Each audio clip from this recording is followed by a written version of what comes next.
Assalamualaikum warahmatullahi wabarakatuh. Nama saya Rimba Febrian dari 11 IPS 3 akan menjelaskan tentang dinasti Umayyah. Dinasti Bani Umayyah didirikan oleh Muawiyah bin Abu Sufyan bin Harb bin Umayyah. Muawiyah bin Abu Sufyan melakukan pemerintahan Islam bukan atas dasar musyawarah yang berdasarkan atas hasil pilihan umat Islam.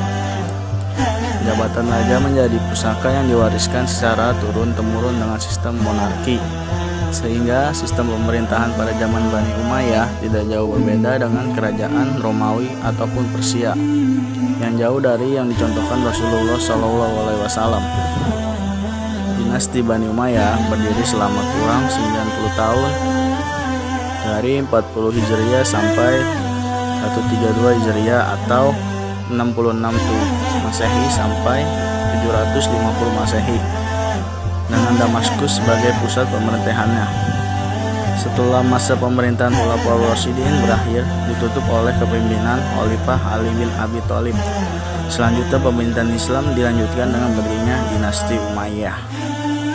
Sistem pemerintahan demokratis yang telah dibangun oleh Khulafaur Rasyidin berubah menjadi sistem pemerintahan monarki atau kerajaan, sebagaimana yang diterapkan oleh Bani Umayyah dengan pemimpin masyarakat.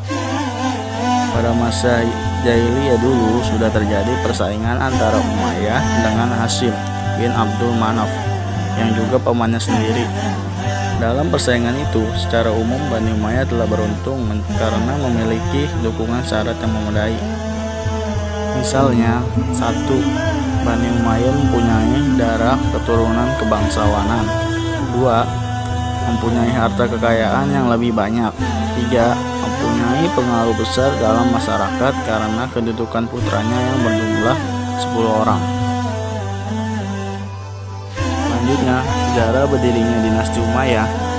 Latar belakang berdirinya dinasti Umayyah tidak lepas dari adanya peristiwa penting yang terkenal dengan sebutan Aumul Jamaah atau perdamaian umat Islam, yang terjadi di kota Maskin dekat Madam, Kufah pada tahun 41 Hijriah atau 661 Masehi pada masa Khalifah Ali bin Abi Thalib.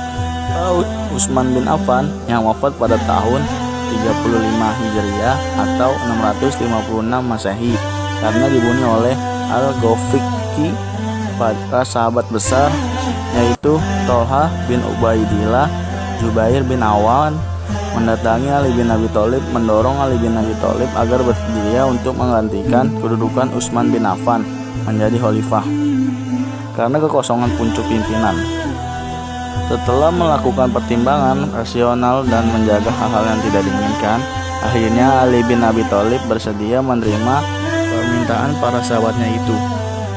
Maka terjadilah baiat kepada Ali bin Abi Thalib beserta para pendukungnya pada tanggal 18 Dzulhijjah 35 Hijriah atau 17 Juni 656 Masehi. Kepemimpinan Ali bin Abi Thalib pun mendapat dukungan dari sebagian besar kaum muslimin dan mengakui bahwa Ali bin Abi Thalib adalah khalifah keempat yang sah.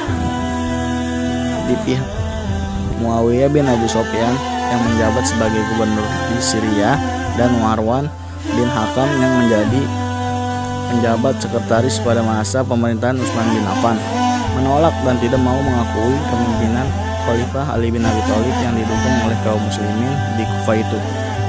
Penolakan tersebut berbuntut terjadinya konflik yang tiada henti sampai terjadinya perang Siffin pada tahun 38 Hijriah atau 657 Masehi, yaitu peperangan antara pendukung Ali bin Abi Thalib dengan Muawiyah bin Abu Sufyan. Adapun alasan penolakan pengangkatan Ali bin Abi Thalib menjadi khalifah yang dilakukan oleh Muawiyah berdasarkan pada hal-hal sebagai berikut. 1. Agar mencari membunuh Utsman bin Affan terlebih dahulu. 2. Munculnya isu akan ada pergantian gubernur secara besar-besaran yang dilakukan oleh Khalifah Ali bin Abi Thalib, terutama gubernur pada masa Khalifah Utsman bin Affan.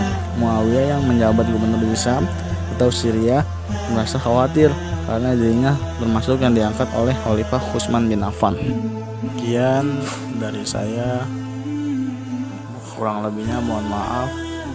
Assalamualaikum warahmatullahi wabarakatuh.